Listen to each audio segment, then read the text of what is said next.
Você pensa que conhece Raul Seixas. O chapéu. As roupas extravagantes. A voz rasgada cantando sobre loucura e liberdade. O maluco beleza que desafiou o Brasil inteiro. Mas e se eu te dissesse que antes de tudo isso, havia um outro homem? Um homem que ninguém fotografava, que não aparecia nos palcos, que trabalhava em silêncio, num estúdio escuro em São Paulo, fazendo algo que os fãs do Maluco Beleza nunca imaginariam. Nesse vídeo você vai descobrir a vida secreta de Raul Seixas, o lado que a indústria musical brasileira preferiu manter escondido, e a conexão inesperada com uma banda que tocou na vitrola da sua casa, sem que você soubesse que Raul estava por trás. Era o Brasil de 1968. O tropicalismo explodia. A jovem guarda enchia os bailes. E numa gravadora chamada CBS, um jovem baiano de 22 anos estava aprendendo como a indústria musical realmente funcionava. Não como artista, como produtor. Raul Seixas não era ainda o maluco beleza. Era o homem atrás do vidro. O que mandava os músicos repetirem a tomada. O que ouvia tudo com frieza técnica. E decidia o que ficava e o que ia pro lixo. E a banda que ele escolheu para trabalhar não era qualquer banda. Era uma banda que o Brasil inteiro conhecia. Mas ninguém sabia que Raul estava lá dentro. Uma banda que tocou nos maiores bailes do país. Que gravou com os maiores nomes da música brasileira. Que tinha um segredo que durou décadas. E esse segredo tinha o nome e a assinatura de Raul Seixas. Um jovem baiano numa gravadora de São Paulo. Uma banda que o Brasil inteiro dançava. E um segredo que ninguém contou por décadas. A próxima parte, como Raul Seixas chegou à CBS, e o que ele encontrou lá dentro. Raul Seixas nasceu em Salvador, Bahia, em 1945. Cresceu num lar de classe média, com um pai que amava a música, e uma cabeça que nunca parava de funcionar. Desde cedo havia algo diferente naquele menino. Não era só o talento para música. Era a forma como ele enxergava o mundo. Como se tivesse sempre 2 passos à frente. E ao mesmo tempo completamente fora do lugar. Ainda adolescente formou sua primeira banda em Salvador. Os Panteras. Depois os Relâmpagos do Rock. Tocava, cantava, compunha e devorava tudo que a rádio americana trazia. Elvis, Chuck Berry, Little Richard. Mas Salvador era pequena para aquela cabeça. Quando a oportunidade de ir para São Paulo apareceu, Raul não hesitou. Chegou na maior cidade do Brasil com um sonho claro. Queria ser artista. Queria ser o centro do palco. Queria que o Brasil ouvisse o que ele tinha para dizer. Mas o Brasil ainda não estava pronto para Raul Seixas. E a CBS sabia disso. A gravadora viu naquele jovem baiano algo mais valioso do que mais um cantor numa fila enorme de cantores. Viu um ouvido clínico. Uma capacidade rara de entender o que uma música precisava para funcionar de verdade. E fez uma proposta que Raul aceitou, sem saber exatamente o que estava aceitando. Produtor. Não era o palco que ele queria. Não era o holofote que sonhava. Era o lado de trás do espelho, onde as decisões reais eram tomadas, longe de qualquer aplauso. E foi nesse lugar que Raul Seixas encontrou os Fivers. Uma banda jovem, disciplinada, tecnicamente impecável, que tocava com uma precisão que poucos grupos brasileiros tinham na época. Raul ouviu e entendeu imediatamente. Esses músicos podiam fazer qualquer coisa, qualquer som que ele imaginasse. Eles conseguiam executar. Era o instrumento perfeito para um produtor que tinha ideias demais e um palco de menos.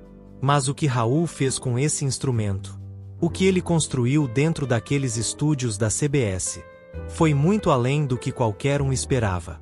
E o preço que os Fivers pagaram, por ser o laboratório secreto do futuro maluco beleza. Esse é o lado da história que ninguém contou ainda. Raul Seixas tinha o estúdio. Os Fivers tinham o talento. E juntos estavam criando algo que o Brasil ainda não sabia que existia. Na próxima parte, o que acontecia dentro daqueles estúdios, e por que nenhum dos dois podia contar. Antes de continuar essa história, preciso te falar uma coisa. Você que me acompanha sabe que esse canal é sobre música, sobre emoção, sobre aquelas canções que merecem ser ouvidas do jeito certo. Esse fone que eu uso aqui é o Socore P30i da Anker. Quase 12.000 pessoas avaliaram com quase 5 estrelas. Tava quase R$400. Encontrei por R$208. Cancela o barulho do lado de fora e deixa só a música. 45 horas de bateria. Clica no cartão que apareceu aí na tela agora e garante o seu. Continuando a história de Raul Seixas.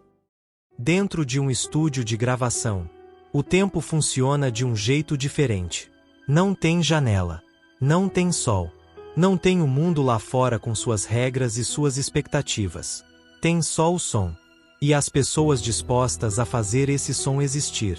Foi dentro desse mundo fechado que Raul Seixas e os Fivers construíram algo raro. Uma parceria que não tinha nome oficial, que não aparecia nos créditos, que não era anunciada em nenhum programa de rádio, mas que estava presente em cada disco que saía daqueles estúdios. Raul produzia com uma exigência que assustava. Não aceitava a primeira tomada. Raramente aceitava a segunda. Queria que cada nota estivesse no lugar exato. Que cada pausa tivesse o peso certo. Que cada arranjo contasse uma história dentro da história. E os Fivers entregavam. Repetiam quantas vezes fosse necessário. Ajustavam o que Raul pedia. Executavam ideias que nenhuma outra banda conseguiria. Mas havia algo crescendo dentro desse estúdio, que ia muito além de uma relação profissional. Raul estava aprendendo. Aprendendo o que o som podia fazer com as pessoas. Aprendendo como uma melodia entra pelo ouvido e vai direto para algum lugar dentro do peito, que a pessoa nem sabia que existia. Aprendendo tudo o que ele precisaria saber, para um dia se tornar um maluco beleza. E os Fivers eram a escola. Mas enquanto Raul aprendia e crescia, a banda ficava no mesmo lugar. Porque havia uma regra não escrita, que a CBS fazia questão de manter. O produtor não aparece. O produtor não tem rosto. O produtor existe só dentro do estúdio. E o que acontece dentro do estúdio, fica dentro do estúdio. Então, enquanto os discos saíam, enquanto as músicas tocavam nas rádios, enquanto os Fivers enchiam os bailes do Brasil inteiro, o nome de Raul Seixas não aparecia em lugar nenhum. Nem na capa, nem nos créditos internos, nem nas entrevistas que a banda dava. Era como se ele não existisse. Como se todo aquele trabalho, toda aquela exigência, toda aquela genialidade técnica, tivesse surgido do nada. Mas não tinha surgido do nada. Tinha surgido de um jovem baiano, que abriu mão do palco que queria, para aprender o que precisava, dentro de um estúdio que o mundo nunca viu. E quando Raul Seixas finalmente saiu daquele estúdio, quando o Maluco Beleza surgiu pro Brasil, ele trouxe consigo tudo o que havia aprendido com os Fivers. Cada detalhe, cada arranjo, cada segundo de silêncio no lugar certo. Mas os Fivers ficaram onde sempre estiveram, do lado de trás do espelho, sem nome, sem crédito, com a música, e com um segredo que carregaram por décadas. Os Fivers estavam gravando. Raul estava aprendendo. E a CBS lucrava com o silêncio deles. Mas o que acontece quando um dos lados dessa parceria decide que não aguenta mais ser invisível? Na próxima parte, o momento em que Raul Seixas escolheu o palco, e o que os Fivers tiveram que carregar sozinhos. Há um momento na vida de todo artista, em que a máscara fica pesada demais. Em que o papel que o mundo criou para você, não cabe mais no corpo que você tem. Para Raul Seixas esse momento chegou no início dos anos 70. Ele havia passado anos dentro daquele estúdio. Anos produzindo, aprendendo, construindo em silêncio. Anos vendo outros artistas subirem nos palcos, com músicas que tinham a sua impressão digital em cada nota. E chegou um dia em que ele olhou pro espelho e não se reconheceu mais. Não era o produtor frio e técnico que a CBS queria. Não era o homem invisível que assinava embaixo. Era outra coisa. Era alguém que tinha algo urgente para dizer. Algo que não cabia num arranjo de baile. Algo que não podia ser dito pela voz de nenhuma outra banda. Precisava ser dito pela sua própria voz. A decisão de deixar a CBS não foi simples. Havia contratos. Havia compromissos. Havia uma gravadora que havia investido naquele jovem baiano. E não estava disposta a deixá-lo ir sem cobrar o preço. E havia os Fevers. Uma banda que havia construído uma carreira inteira, com Raul como peça invisível do motor. Que havia aprendido a trabalhar com aquela exigência. Que havia se acostumado com aquela presença dentro do estúdio. E que agora, de repente, ficaria sem ela. Raul foi embora. Não com fanfarra. Não com discurso. Com a silenciosa determinação de quem finalmente sabe exatamente o que precisa fazer. E o que aconteceu depois? O Brasil inteiro sabe. Krieg Rabandolo em 1973. Guita em 1974. O Maluco Beleza explodindo numa cena musical que não estava preparada para receber aquilo. Raul chegou como uma bomba. Com tudo que havia aprendido dentro daquele estúdio. Com toda a precisão técnica dos Fevers dentro dos arranjos. Com toda a compreensão de como o som afeta as pessoas. Que só anos de trabalho invisível ensinam. O Brasil ficou de boca aberta. Mas havia algo que o Brasil não sabia. Não sabia que aquela genialidade tinha endereço. Tinha estúdio. Tinha banda. Tinha anos de silêncio acumulado. Que explodiram de uma vez só. E enquanto o Brasil celebrava o nascimento do Maluco Beleza. Enquanto Raul subia em todos os palcos que havia sonhado. Os Fevers continuavam. Nos bailes. Nos estúdios. Com aquela precisão técnica que Raul havia lapidado. E que agora servia para fazer músicas. Que nunca teriam o alcance do que Raul estava criando. A ruptura havia acontecido. Mas o peso dela não foi dividido igual entre os dois lados. Raul levou o aprendizado. Levou a experiência. Levou tudo que aqueles anos invisíveis tinham construído. E os Fevers ficaram com o silêncio. Com o mesmo silêncio de sempre. Só que dessa vez, sem nem a presença invisível de Raul para preencher. Raul levou o aprendizado. Os Fevers ficaram com o silêncio. Mas havia algo que nenhum dos dois tinha contado ainda. Algo que ficou guardado dentro daqueles estúdios por décadas. Na próxima parte, o que realmente aconteceu entre Raul Seixas e os Fevers, e por que essa história demorou tanto para ser contada. Existem histórias que não são contadas, não porque ninguém sabe, mas porque todo mundo que sabe tem um motivo para ficar em silêncio. A história de Raul Seixas e os Fevers era assim. Não havia briga declarada. Não havia processo judicial. Não havia declaração pública de nenhum dos lados. Havia só o silêncio. Aquele silêncio específico, de quem guarda algo pesado. E aprendeu que carregar em silêncio é menos complicado do que falar. Os integrantes dos Fevers sabiam exatamente o que Raul havia feito. Sabiam o quanto ele havia moldado o som da banda. Sabiam que parte do que o Brasil amava neles tinha a impressão digital de um produtor, que o mundo conheceria por outro nome. Mas falar sobre isso era abrir uma caixa complicada. Era admitir que parte da identidade da banda havia sido construída por alguém de fora. Era reconhecer que os anos mais importantes da carreira deles tinham Raul Seixas como arquiteto invisível. E quando Raul explodiu, quando o Maluco Beleza virou maior do que qualquer coisa, falar sobre a conexão com os Fevers parecia pequeno demais. Parecia que estavam tentando pegar carona numa fama que havia ido embora do estúdio junto com Raul. Então ficaram em silêncio. E Raul também ficou em silêncio sobre isso. Não porque tivesse vergonha, Não porque quisesse apagar aquela parte da história, mas porque o maluco beleza não combinava com a imagem de um produtor técnico de baile. A persona que o Brasil havia abraçado era a do rebelde, do visionário, do louco genial, que havia surgido do nada com uma guitarra e uma ideia. Não a do jovem disciplinado, que havia passado anos dentro de um estúdio, aprendendo o ofício com uma banda de baile. E então as duas histórias correram em paralelo. De um lado, Raul Seixas, construindo um dos legados mais extraordinários da música brasileira. Do outro, os Fevers, continuando a carreira com aquela precisão técnica impecável, que poucos sabiam de onde tinha vindo. Mas havia algo que ficou escondido dentro de tudo isso. Algo que vai além dos créditos não dados, além dos nomes que não apareceram nas capas.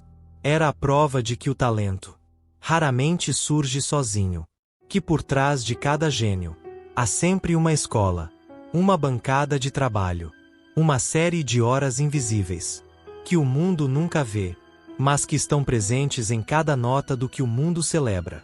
Raul Seixas não seria o maluco beleza, sem os anos que passou do lado de trás do espelho, sem a disciplina que os Fevers ensinaram, sem a exigência que ele mesmo impôs, e que acabou moldando tanto o som da banda, quanto a sua própria visão do que a música podia ser. E os Fevers? Os Fevers não seriam o grupo tecnicamente perfeito que foram, sem um produtor que acreditava que perfeição não era exagero, era o mínimo. Essa é a história que ficou escondida, não de traição, não de roubo, de duas trajetórias que se cruzaram num estúdio escuro, e saíram diferentes do que entraram. Uma para a luz dos holofotes, a outra para continuar no silêncio que sempre conheceu, mas ambas completamente transformadas por aquele encontro. Duas trajetórias, um estúdio, e uma transformação que nenhum dos dois esperava. Mas o que ficou depois de tudo isso? O que esse encontro deixou para a música brasileira, e o que Raul e os Fevers nunca disseram um pro outro? No fechamento, o legado real de uma parceria que o Brasil nunca soube que existiu. A música brasileira tem muitos heróis conhecidos.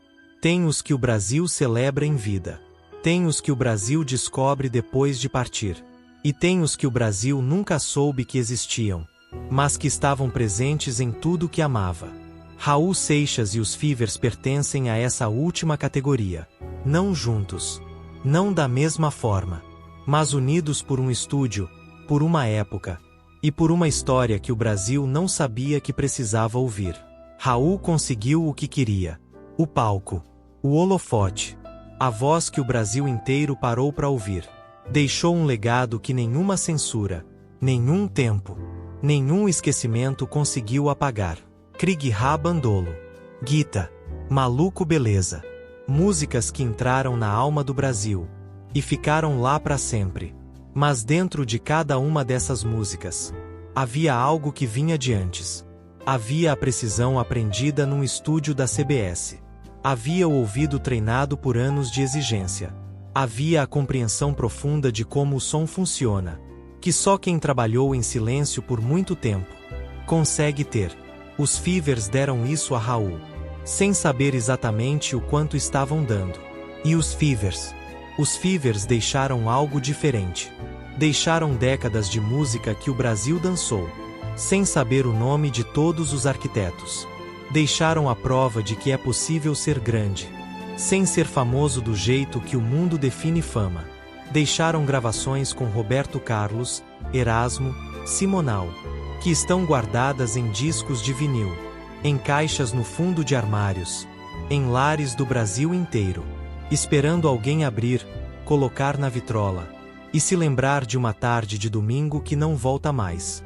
Esse é o legado invisível dos Fevers. E talvez seja o legado mais honesto que existe.